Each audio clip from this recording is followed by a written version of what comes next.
80वा स्वातंत्र्य दिन देशभर साजरा केला जात असताना हातकणंगले तालुक्यातील नागाव इथल्या डॉक्टर बाबासाहेब आंबेडकर नगरमधील नागरिक मात्र मूलभूत सुविधांच्या अभावामुळे रस्त्यावर उतरल्याचं पाहायला मिळालं।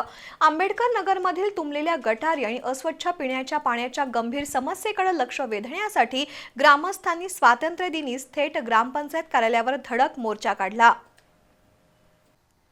हातकणंगले तालुक्यातील नागाव इथल्या ग्रामपंचायती विरोधात डॉक्टर बाबासाहेब आंबेडकर नगरमधील नागरिकांनी जोरदार घोषणाबाजी केली। त्यामुळे काही काळ वातावरण तणावपूर्ण झालं होतं। स्वातंत्र्याच्या अनेक दशकांनंतरही गावाला अस्वच्छ पाणी आणि गटारींच्या समस्येला सामोरं जावं लागत असल्यानं संतप्त ग्रामस्थांनी स्वातंत्र्य दिनाच्या ध्वजारोहण कार्यक्रमानंतर लगेचच हा मोर्चा आयोजित केला होता। यामधील गावातील तरुण महिला वर्ग सहभागी झाला होता। गेल्या काही दिवसांपासून अस्वच्छ आणि दूषित पाणी येत असल्यानं रोगाची साथ पसरण्याची भीती निर्माण झाली आहे। तात्काळ शुद्ध पाण्याचा पुरवठा करण्यात यावा। या भागातील गटारी तुंबल्यानं सांडपाणी रस्त्यावर येत आहे, त्याची तातडीनं सफाई करून कायमस्वरूपी निचरा व्यवस्था करण्यात यावी।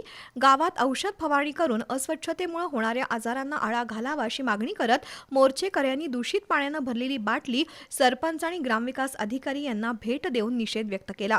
दरम्यान ग्रामपंचायत प्रशासनाने आणि सरपंचांनी तात्काळ आंबेडकर नगरमध्ये गटार तुंबलेल्या ठिकाणी भेट देऊन पाहणी केली। ग्रामस्थांच्या भावना लक्षात घेऊन येत्या 2 दिवसात तुंबलेल्या गटारींची स्वच्छता केली जाईल आणि गटारीचा सांडपाणी निचरा होण्यासाठी मार्ग काढण्यात येईल।